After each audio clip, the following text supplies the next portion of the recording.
So how do you deal with people that are trying to cram drinks down your throat? If you've ever gone out, right, and you've been at a club or a bar, and you're trying to not drink, what you have found is that someone there is basically going to try to force you. They're going to make you feel guilty, they're going to tell you you're not being fun, they're going to beg you to do just one with them. So how do you deal with that kind of peer pressure, especially when it's coming from more than one person? Well, that's what I want to cover in this video. First though, to everyone who watched the first video and agreed to the one day I'm going to go out and not drink challenge, I salute you. This is for you.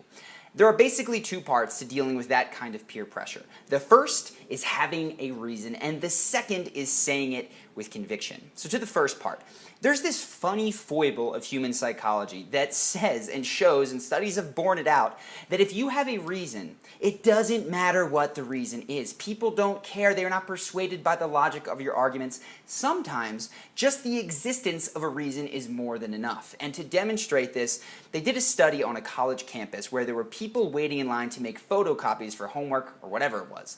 And what they would do is they'd send one group of students into line and they would ask, hey, could I please cut in front of you in line?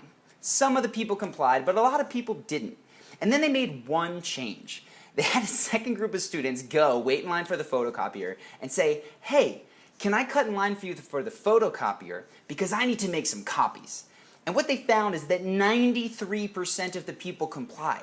Now, because I need to make some copies is not a compelling or logical reason. Everyone in line is there to make copies. But human beings crave reasons. So if you're going to go out and you're not going to drink, you need to know your reason and be able to communicate it. It can be that you're on a diet and you don't want to be drinking alcohol. It can be that you saw my YouTube video and are trying a challenge for one night to not do it to see your willpower. But if you want an extra bonus of self-respect, and this is one that I found hits very, very heavy, you can actually turn this into an opportunity to make someone respect you more. And it's by doing something like this.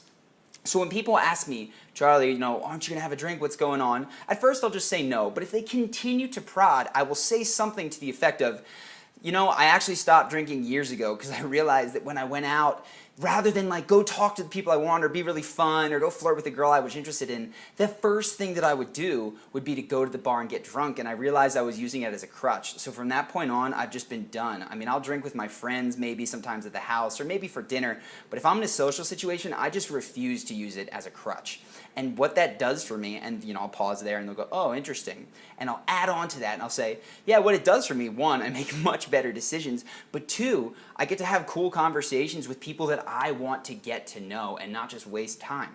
Now what that last part does, which is really, really awesome, is it says to them and it communicates to them that you have standards for the people around you, subject for another video, but it makes them want to live up to them. They're going to want to be one of those people that is worth talking to when you're sober and not just drunk. So guy or girl, you'll tend to see them step up their game, be more interested and interesting when they're conversing with you. Really awesome, wins self-respect, makes for better conversations. Don't dump it on them all at once. You don't need to say this to everyone who asks you if you're having a drink. It's only if they continue to prod and prod and prod for 2 or 3 times that you say, you know what? Boom, and you give them that reason, which is, maybe the reason that you have, maybe you can come up with your own. The second piece, if people continually push, and this happens a lot in college environments and maybe even some workplace environments, but the way that you deal with people that are pushing is actually by getting clear on your reasoning beforehand. When you say it with conviction, what I've found is that people stop bothering you. When I first started this and I was unsure and I'd answer, no, it's just, I don't really want to drink tonight. No, thanks, man, it's cool. People would hound me. Come on, man, just one, but you could do it. Come on, just do one for me, please, just one, right? They'd be all over it. But now when they say, hey, man, do you want a drink? I go, no, I don't drink. It's just over. That sort of certainty and conviction, there's a little bit of a battle going on there, right? Whose worldview is going to win out? So if you take the time now to get clear on your reason, say it out loud a couple times. If you want, you can even write it down. That's going to do 2 things. 1, you're going to be ready to present it to them when the time comes. And 2, you're going to say it with so much more conviction because it rings true and resonates with you. So that's how to deal with people that are hassling you to drink. There's a lot more questions that I've seen. How do I have fun? How do I deal with drunk people? I want to cover all those in another video, but that is the quick tip for today. For all of you going out and doing the challenge, if you want to see more of these videos, of course, course, subscribe to this channel. If you have any questions about, what you should say, what you can do in this environment, go ahead and write them in the comments, and I look forward to seeing you in the next video.